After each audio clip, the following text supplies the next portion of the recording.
السلام عليكم ورحمة الله وبركاته. كل سنة وانتم طيبين. بمناسبة المولد النبوي الشريف ان شاء الله هنعمل حلاوة المولد في البيت بطريقة سهلة وبسيطة وطريقة اقتصادية جدا. المقادير: في حلة او في طاسة على النار زي ما تحبي 3 كوبايات سكر، عليهم كوباية مية، ومش هنخلي السكر كده يجي في الجناب خالص، احنا هنقلب كده ننزل السكر تحت وهنولع عليه النار. انا مستخدمة هنا سكر التموين علشان خاطر مش هيفرق خالص في الوصفة. اول ما تغلي كده هحط معاها ليمونتين معصورين ومعلقه فانيليا ورشه ملح بسيط، وهضيف معلقه كبيره من عسل الكلوكوز، وهقلب بقى كده وهسيبها بقى لحد ما تتكرمل معايا. انا عايزه لونها كده يبقى ذهبي.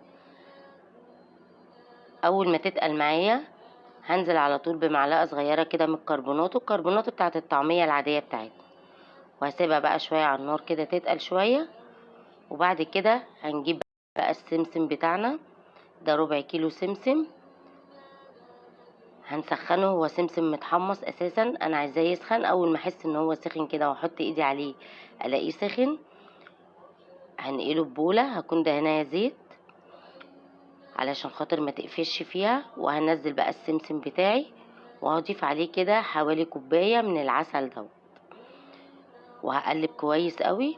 وهيكون معايا صينيه دهناها زيت برضو عشان خاطر ما تلزقش فيها. هقلب كويس وهنزل بقى الخليط بتاعي الجميل ده في قلب الصينيه وهفرده كويس جدا. لو عجبكم الفيديو لايك وشير كتير، واشتراك في قناتي مطبخ شامة حلو وحادق، وتفعيل زر الجرس على الكل عشان يوصلكم كل جديد مني. هنا كده انا بفرد السمسم كويس قوي.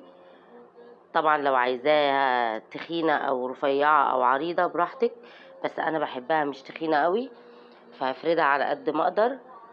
طبعا هي عشان سخنة مش عارفة افردها بايدي، فجبت هرسة البطاطس بفردها بيها.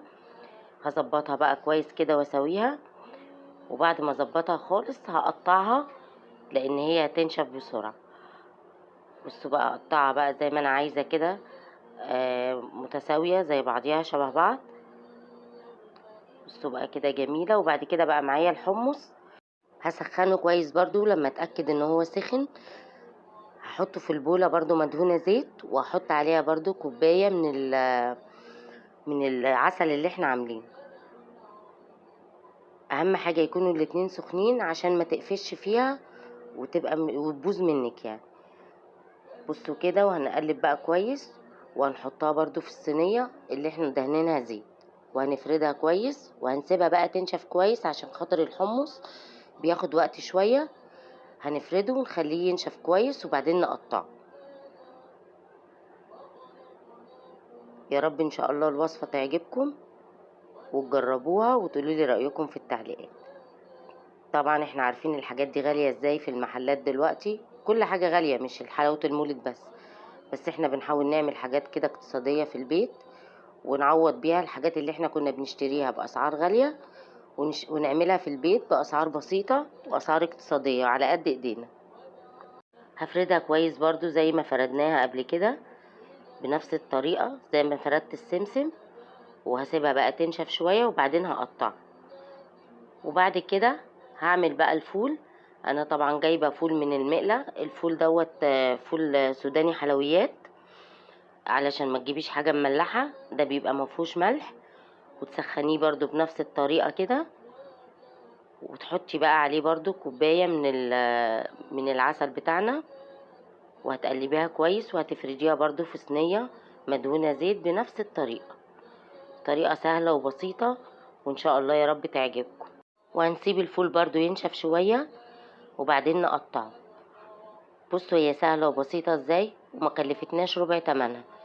انا سامعة ان القالب بتاع الحمص والفول والسمسمية ب40 جنيه القالب في المحلات الكبيرة. انا مش عارفة ليه بصراحة، بس احنا عملناهم بصوا ارخص من كده بكتير، وبسم الله ما شاء الله هتعمل معانا كمية. بس انا عايزة اقول لكم ان انا ولادي خلصوهم بعد ما خلصتهم على طول، فهضطر اعمل لهم تاني. ودي كانت النتيجة. والسلام عليكم ورحمة الله وبركاته.